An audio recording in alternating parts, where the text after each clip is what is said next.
High friend केमन आछो तोमरा आशा करी भालोई आछो। आमिओ खूब भालो आछि। आजके आमि तोमादेर तैरी करे देखाबो तालेर केक। এই কেকটা আমি ডিম ছাড়া তৈরি করেছি আর চায়ের কাপ মেপে। তো চলো তোমাদের সাথে আমি শেয়ার করি। তার জন্য কিন্তু পুরো ভিডিওটা দেখার অনুরোধ রইল। আমরা বাড়িতে চা খাই যে কাপে সেই কাপ মেপেই কিন্তু আমি কেকটা তৈরি করব। এখানে দেখো 1 কাপ নিয়েছি তালের পাল্প।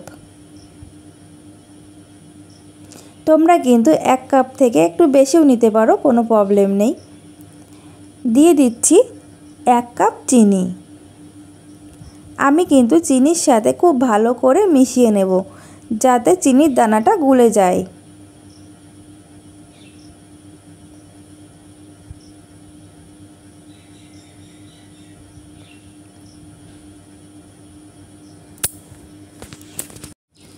আমি একটা কেক মোল্ড নিয়েছি, তোমরা যে কোনো বাটিতে কিন্তু তৈরি করতে পারো।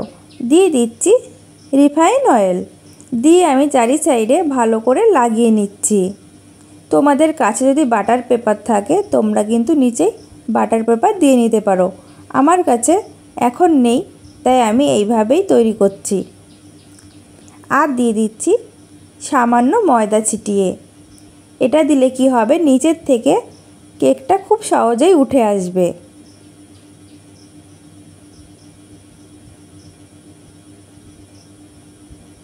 তো আমার এই মোল্ডটা কিন্তু রেডি হয়ে গেছে। চিনি কিন্তু খুব ভালোভাবে গুলে গেছে, এর মধ্যে কিন্তু একটুও দানা নেই। আর ওই কাপ মেপেই আমি নিয়ে নেব ময়দা। আমি এখানে 2 কাপ ময়দা নিয়েছি আর আগে থেকে চেলেও নিয়েছি। তোমরা এখানে সুজি দিয়েও কিন্তু করতে পারো।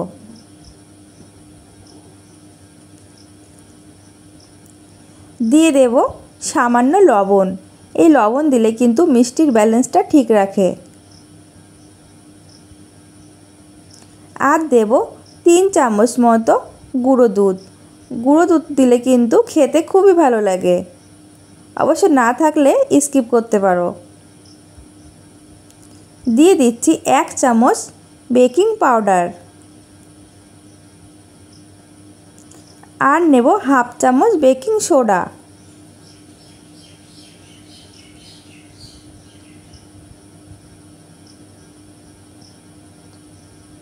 আর দিয়ে দিচ্ছি সাদা তেল।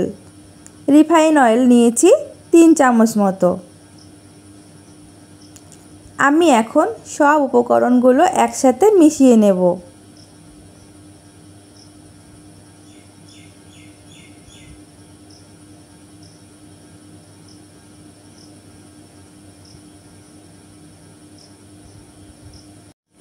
একটু গাঢ় মনে হচ্ছে, তার জন্য আমি নিয়েছি দুধ। এই দুধটা আমি জাল করে ঠান্ডা করে নিয়েছি। আমি এখানে 1 কাপ দুধ নিয়েছি, আমার অবশ্য পুরো দুধটা লাগবে না। আমি অল্প অল্প করে দিয়ে মিশিয়ে নেব। তারপর আমি তোমাদের দেখাচ্ছি যে আমার কতটা দুধ লেগেছে।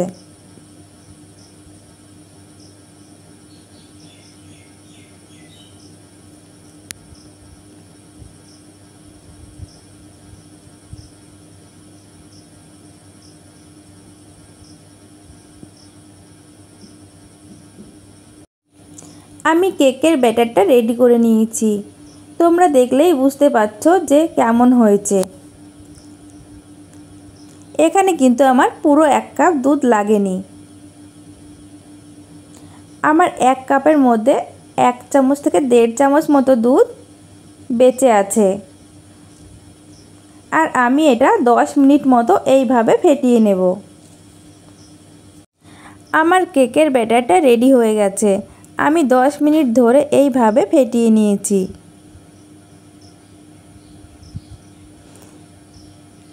আর আমি আগে থেকে যে বাটিটা রেডি করে রেখেছিলাম সেই বাটির মধ্যে আমি ঢেলে দেব।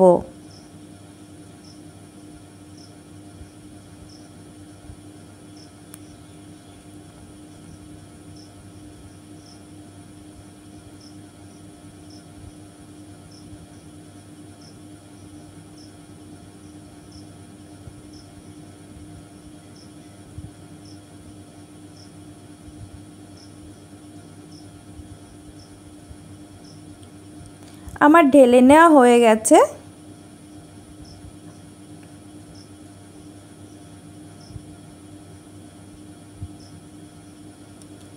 আর এখন আমি একটু ঝাঁকিয়ে নেব। এটা করলে কি হয়, ভেতরে যদি বাতাস ঢুকে থাকে সেটা কিন্তু সহজেই বেরিয়ে যাবে।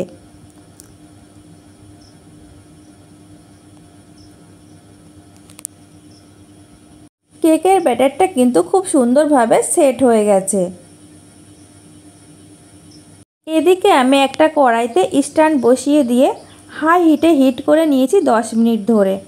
আর এখন আমি স্ট্যান্ডের উপর বসিয়ে দিলাম বাটিটা। আর আমি এখন ঢেকে দেব।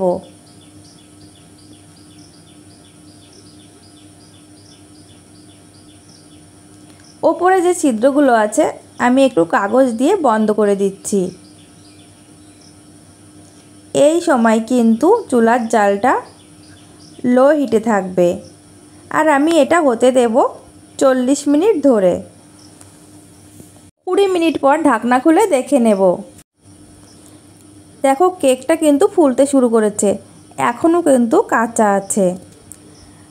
আমি এখন কিছু কাঠবাদাম দিয়ে সাজিয়ে নিচ্ছি দেখতে ভালো লাগার জন্য। এটা আগে থেকে দিলে কিন্তু ভেতরে ঢুকে যেত আর দেখতেও ভালো লাগতো না। তোমাদের কাছে কোনো ড্রাই ফ্রুট থাকলে তোমরা এভাবে সাজিয়ে নিতে পারো।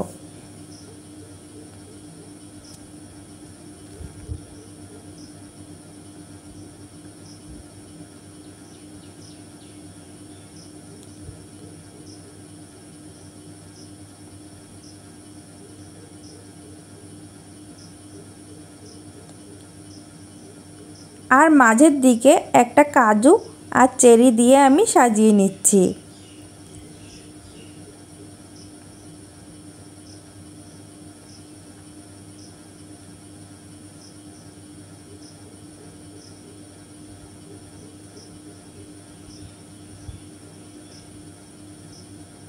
সাজিয়ে নেওয়া হয়ে গেছে।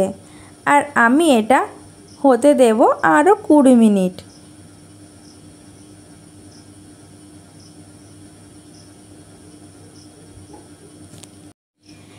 আমি কিন্তু টোটাল 40 মিনিট এই কেকটা হিট করে নিয়েছি। এখন আমি এটা নামিয়ে ঠান্ডা করে নেব। আমি নামিয়ে ঠান্ডা করে নিয়েছি। আর এখন একটা ছুরির সাহায্যে আমি চারিদিক থেকে একটু ছাড়িয়ে নিচ্ছি যাতে খুব সহজেই কেকটা উঠে আসে।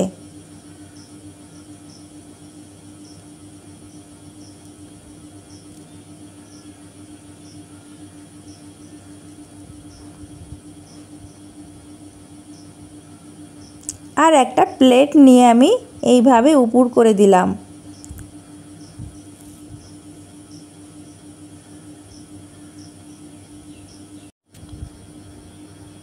কেক দেখো কত সুন্দরভাবে উঠে গেছে। আর কালারটাও কিন্তু খুব সুন্দর এসছে।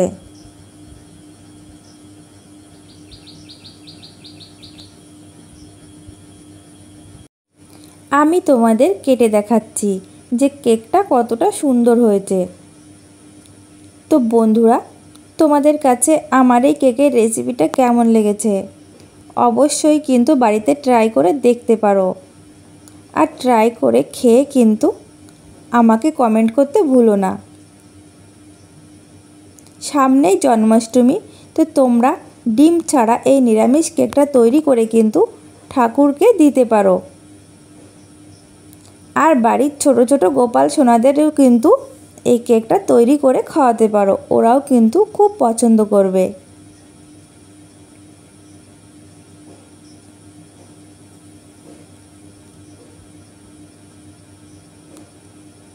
তোমাদের কাছে আমার এই রেসিপিটা কেমন লেগেছে? যদি তোমাদের ভালো লেগে থাকে অবশ্যই কিন্তু লাইক, কমেন্ট এবং শেয়ার করে দিও। আর সাবস্ক্রাইব করতে কিন্তু একদমই ভুলো না।